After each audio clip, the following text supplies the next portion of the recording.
optik melawai. Doesn't it feel different? Presiden Amerika Serikat Donald Trump mengumumkan tarif impor baru sebesar 32% terhadap produk-produk dari Indonesia. Kebijakan ini menyasar negara-negara yang tergabung atau terkait dengan BRICS dan mulai berlaku pada 1 Agustus 2025, termasuk Indonesia. Wakil Ketua Komisi 1 DPR Dev Laksono menilai Indonesia masih memiliki peluang untuk menghadapi tekanan ekonomi ini, terutama lewat peran aktif Indonesia di BRICS dan Organisasi Kerjasama Ekonomi OECD. Menurut Dev, Presiden Prabowo Subianto telah menunjukkan langkah strategis dengan memperluas akses pasar internasional. Ya tentu ini mungkin banyak hal agak mengkhawatirkan karena ini kan pasti berdampak pada perindustrian kita, berdampak kepada perbankan kita, dan juga bisa berdampak kepada pertumbuhan perekonomian kita.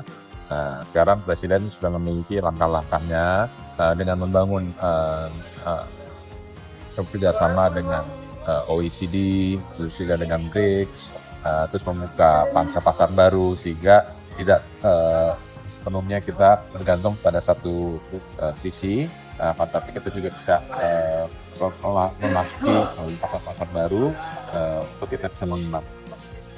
Indonesia dinilai tidak akan sepenuhnya bergantung pada pasar Amerika Serikat dan dapat memanfaatkan jaringan baru untuk meningkatkan ekspor dan investasi.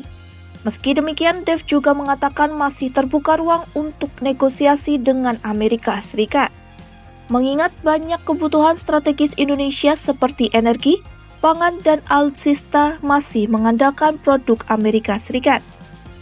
Pada saat yang sama, pemerintah dan sektor swasta seperti Danantara juga dikabarkan sedang membahas peluang investasi di AS sebagai strategi untuk mempermudah akses produksi dan pembelian barang kebutuhan domestik.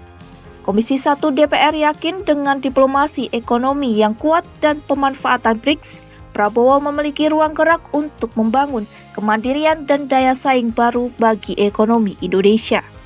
Sementara itu, Kepala Komunikasi Kepresidenan Hasan Nasbi menyebutkan tim negosiasi Indonesia kini sudah berada di Washington DC. Mereka akan bernegosiasi bersama tim AS yang berupaya meredakan tensi sebelum batas waktu 1 Agustus tiba. Tim tersebut dipimpin Menko Perekonomian Erlangga Hartarto yang baru saja tiba dari Brazil setelah mendampingi Presiden Prabowo di KTT BRICS. Tim ini punya tugas melindungi kepentingan nasional seraya menjaga hubungan dagang tetap terbuka.